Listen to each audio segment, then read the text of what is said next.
আলেমদের জন্য আমার নবীজি কিভাবে রহমত, নবীজি তিরমিজি শরীফের মধ্যে জানায়া যায়, قال رسول الله صلى الله عليه وسلم يشفع يوم القيامة ثلاثة নবীজি বলেন আল্লাহ হাসরের ময়দানে তিন প্রকার ব্যক্তিকে সুপারিশের অনুমতি দিবেন।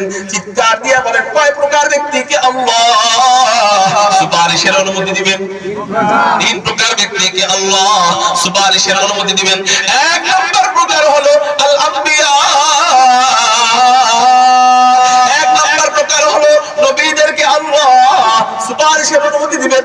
দুই নম্বর হলো সুম্মাল উলামা, উলামায়ে কেরামদেরকে আল্লাহ সুপারিশের অনুমতি দিবেন। তিন নম্বর সুম্মাশ শুহাদা, শহীদদেরকে আল্লাহ সুপারিশের অনুমতি দিবেন। একটু চিৎকার দিয়ে বলেন সুবহানাল্লাহ। আল্লাহ এই তিন প্রকার ব্যক্তিকে সুপারিশের অনুমতি দিবেন। এর মধ্যে এক নম্বর নবীগণ, নবীগণ কাদের ব্যাপারে সুপারিশ করবে? এক একজন নবী যার যার উম্মতের ব্যাপারে সুপারিশ করবে। দুই নম্বর উলামায়ে কেরামগণ, উলামায়ে কেরামগণ কাদের ব্যাপারে সুপারিশ করবে একটু পরে বলতেছি। তিন নম্বর শহীদগণ, একজন শহীদ কয়জনের ব্যাপারে সুপারিশ করবে? নবীজি বলেন একজন শহীদ কমপক্ষে 70 জনের ব্যাপারে সুপারিশ করবে। একটু চিৎকার দিয়ে বলেন সুবহানাল্লাহ। বাকি রইল উলামায়ে কেরামগণ, আলেমগণ কয়জনের ব্যাপারে সুপারিশ করবে? নবীজি বলেন একজন আলেমকে যে কয়জন মানুষ সাহায্য করেছিল, একজন আলেমকে যে কয়জন মানুষ মহব্বত করেছিল, প্রত্যেকটা মহব্বতকারী উম্মতের ব্যাপারে নবীজি সুপারিশ করবে। আল্লাহ ওই সুপারিশ মঞ্জুর করবে। ওই আলেমকে মহব্বত করার কারণে আল্লাহ ওই ব্যক্তিদেরকে জান্নাতি বানায়া দিবে। এইজন্যই তো নবীজি বলেন তুমি যদি জান্নাতি হইতে চাও তাহলে কুন আলিমান, তুমি আলেম হয়ে যাও। যদি আলেম হইতে না পারো আও মুতাআল্লিমান, আলেমের ছাত্র হও। যদি ছাত্র হইতে না পারো আও মুস্তাঈনান, আলেমকে সাহায্য করো। যদি সাহায্য করতে না পারো তাহলে শুনে নাও আও মুহিব্বান, কমপক্ষে আলেমকে মহব্বত করো। কিন্তু সাবধান, মহব্বতের বিপরীত হলো বিদ্বেষ। ওয়ালা তাকুন খামিসান ফাতাহলিক, 5 নম্বর হয়ও না, ধ্বংস হয়ে যাইবা। তার মানে উলামা বিদ্বেষী হয়ও না, ধ্বংস হয়ে যাইবা। উলামা বিদ্বেষী নাম দিয়া, উলামা বিদ্বেষী হয়া কেউ যদি আওয়ামী লীগের সাইনবোর্ডে কাজ করে আল্লাহ আওয়ামী লীগকে ধ্বংস করে দিবেন। উলামা বিদ্বেষী হয়া কেউ যদি জামাতের সাইনবোর্ডে কাজ করে আল্লাহ জামাতকে ধ্বংস করে দিবে।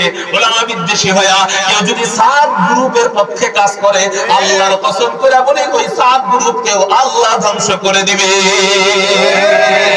হুজুর খালি বিরোধী দলের কথা করেন, আপনাকে কথা কোন না? হ্যাঁ, উলামা বিদ্বেষী নাম দিয়ে কেউ যদি হেফাজত ইসলামের ব্যানারেও কাজ করে আল্লাহ হেফাজত ইসলামকেও ধ্বংস করে দিবে। কেন কেন কেন? নবীজির হাদিস বলে ফাতাহলিক, ধ্বংস হয়ে যাবে। পৃথিবীর কোন পারমাণবিক বোমা নাই যে এই ধ্বংস থেকে তাকে ফিরাইয়া রাখবে। এজন্য উলামা বিদ্বেষী থাকবে। আল্লাহ বুঝার তৌফিক দান করুন। তাহলে আলেমদের ব্যাপারে এই রহমতের বার্তা দিয়ে গেলেন আমাদের নবীজি। তার মানে আমার নবীজি আলেমদের জন্য রহমত। একটু জোরে বলেন সুবহানাল্লাহ। মানুষদের মধ্যে 6 নাম্বার শ্রেণী হাফেজে কুরআন। হাফেজদের জন্য আমার নবীজি কিভাবে রহমত, নবীজি হাফেজদের ব্যাপারে বলেন মান ক্রাআল কুরআন, ইবনে মাজাহ শরীফের হাদিস। নবীজি বলেন মান ক্রাআল কুরআন ফাস্তাযহারাহু فأحل حلاله وحرم حرامه أدخله الله الجنة وشفعه في 10 من أهل بيته قد وجبت لهم النار।